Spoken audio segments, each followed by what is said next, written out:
fellow American patriots, I come to you today with my face hidden like a common criminal, as I must protect my family, as well as myself, from a tyrannical government that is doing everything it can to silence patriots who believe in the Constitution, the law, and the United States of America as a free republic.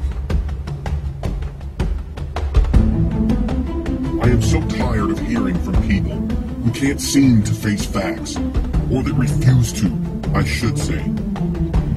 A lot of people seem to think that the law that is on the books now is what applies to Mr. Obama. It does not. The law that was in force when he was born is what matters. Do you even know what the law was at the time that your Messiah was born? The law then is what mattered, and it was in effect from December 24th, 1952 until November 13th, 1986. And it reads, Section 301, as effective on December 24th, 1952, when enacted in 1952, required a U.S. citizen married to an alien to have been physically present in the United States for 10 years, including 5 after reaching the age of 14, to transmit citizenship to foreign-born children. And yes, Mr. Obama is foreign-born, and I will get to that. The 10-year transmission requirement remained in effect from 12:01 a.m. Eastern Daylight Time, December 24th, 1952 through midnight, November 13th, 1986, and is still applicable to persons born during that period. As originally enacted, Section 301 stated, "The following shall be nationals and citizens of the United States at birth. A person born outside the geographical limits of the United States and its outlying possessions of parents, one of whom is an alien and the other a citizen of the United States, who, prior to birth, such a person was physically present in the United States or its outlying possessions for a period or periods totaling not less than 10 years, at least 5 of which were after attaining the age of 14 years. The link to this law is given in the description of this video, and it's on page 7 of the doc. Here is what the law means. According to the federal law at the time, which is what is applicable to Barry, if you have 2 parents that are American citizens, then you are an American citizen at birth, no matter the birthplace. But if you have only 1 parent who is an American citizen, which is applicable to Barry, then the parent who is the citizen has to have been in the country for 10 years, at least 10 years of residency in the U.S., and 5 of those years have to be after the age of 14. Mary's mother was 18 when she was born. She would have had to have been 19 in order for him to be natural born and eligible to be president. Oh, that's just a small technicality, people say. It doesn't really matter. Yes, it does. The law is the law. It was the law, and it applied to Mr. Soetoro, or Dunham, or Obama, or Goebbels, or whatever his real name is, because no one really knows. We can only go by what he says. He sealed all of his records, all of them. I wonder why he does not want anyone to see his college records. Could it be that he went to school as a foreign student here? Could it? Do you think? He's a fraud, plain and simple. My source for a fictional or non-existent law that many liberals have messaged, commented, and spewed out of their mouths with their talking point brains too smoked up on medical weed to actually research anything, and they state if one parent is a U.S. citizen, then the child is a U.S. citizen, end of story. No, it isn't. Obama was born in Kenya. Mr. Obama himself admitted to being born in Kenya in a debate during his U.S. Senate campaign between himself and Alan Keyes. Keyes faulted Obama for not being a natural-born citizen when he was running for Senate. And Obama quickly retorted, "So what? I'm running for Illinois senator, not the presidency," self-admitting that he was not eligible for the office of president. Secondly, there was an article posted in a Kenyan online newspaper titled "Kenyan-Born Obama, All Set for the U.S. Senate." It was posted in 2004. Links to these articles are in the description as well.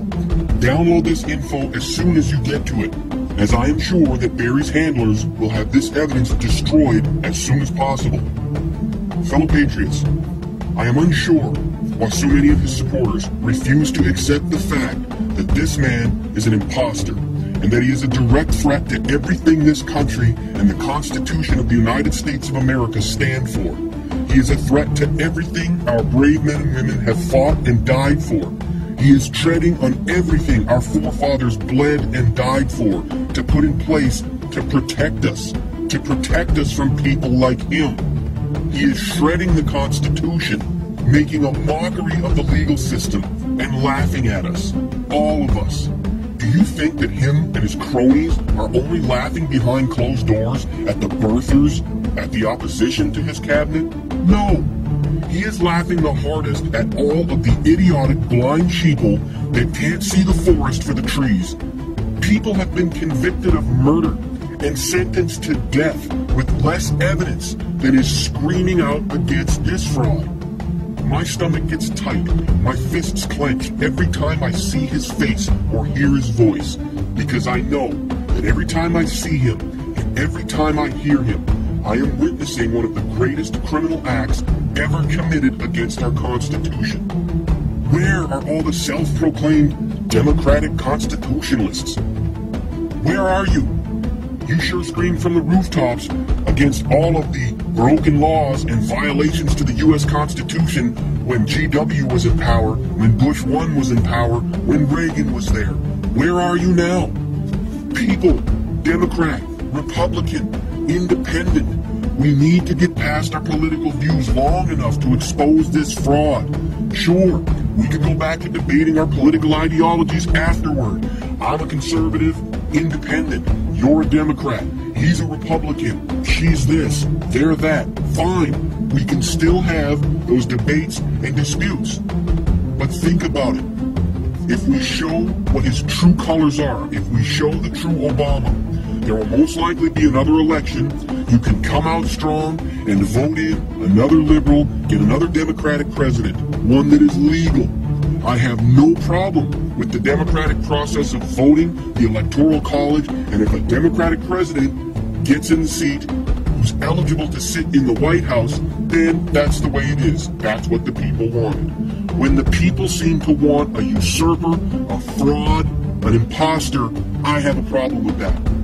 We are witnessing such horrific acts against the Constitution, and more importantly, against us, the American people. Stop. Stop looking the other way. The evidence is there. You just need to look.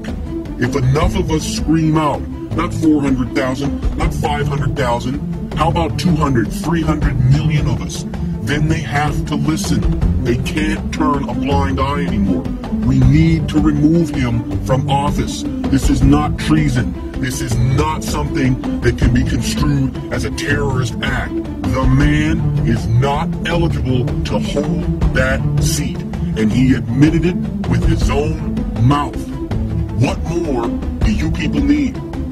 We can have video of him being born in Mombasa, Kenya, and you would still argue that he's eligible to hold the seat.